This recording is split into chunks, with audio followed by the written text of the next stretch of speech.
When I think of segregation, I think of separation enforced by law, state policies that pull people apart. I also think of the incredible judicial and legislative victories that pushed our nation into modernity. More recently, we have declared the war for inclusive education over, going so far as to rule it illegal to mandate further top-down integration of schools.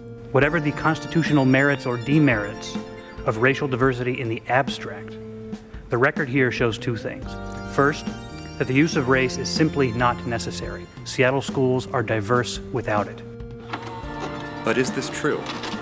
I propose a truly integrated school system would obey some proportionality between the number of white and non-white students.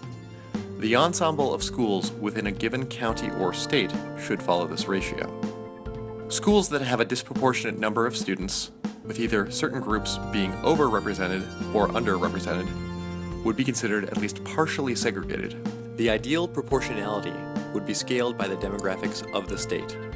We're interested in how students are separated into different schools within the same communities. Let's apply this methodology to evaluate God's own commonwealth. For a visual example, I've selected candies of color for people of color, and because cocaine is illegal in Massachusetts, I have caffeine pills for white people. Massachusetts is 75% white, so we'd expect the average school to resemble the contents of a Red Bull. Zooming into the granular data reveals that this is not the case, however. Starting with early education, examples of exclusively white or non-white schools can be found. This trend continues through high school, where majority minority and disproportionately white schools can be found not that far from each other. You can find tons of examples like this throughout Massachusetts, schools that aren't even close to the 75% average.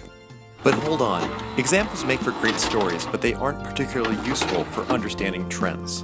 To quantify how segregated a state is, I used one of two approaches. First, I used a modified version of the binomial proportion confidence interval formula to calculate how unlikely randomly sampling a given school demographic would be. Then I averaged that over all schools within the state. Secondly, I used Kullback-Leibler divergence to compare what a randomly sampled demographic distribution would be to the actual demographic distributions. Integrating through allows for a concise summary value of difference. The larger the number, the larger the difference. Let's use these tools to compare some states. Both Minnesota and Georgia have examples of high schools that don't conform to the state averages. But is this issue systemic? We find that neither state, Minnesota nor Georgia, has a distribution of school demographics that resembles a random sampling of the state population. KL divergence shows Georgia to be significantly more segregated than Minnesota on a whole, and the average z-score confirms it. When I repeat this evaluation over 50 states, I found that all show signs of non-random distributions of demographics. Even zooming into the city-level data showed evidence of neighborhood-by-neighborhood demographic localization. Let's get into the statewide data by mapping the average segregation versus how white the state is. We see a weak correlation, if any. Comparing states with similar demographics, we see that California is more segregated than New Mexico, and New York is more segregated than Arizona. Now I know what you're thinking. You can't be segregated if you don't have any minorities. And while it's true that Vermont is the most white state and has the most uniform school demographics, West Virginia is significantly more segregated despite having nearly the same percentage of white people. There's no clear trend to these data, however, so I decided to map segregation versus urbanization, and I found much greater correlation. This suggests that a large urban-rural divide may produce heterogeneous school distributions.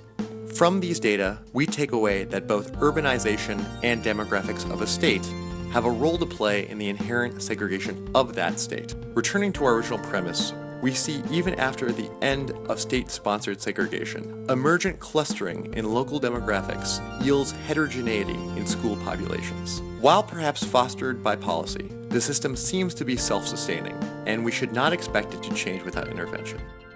Thank you all very much for watching.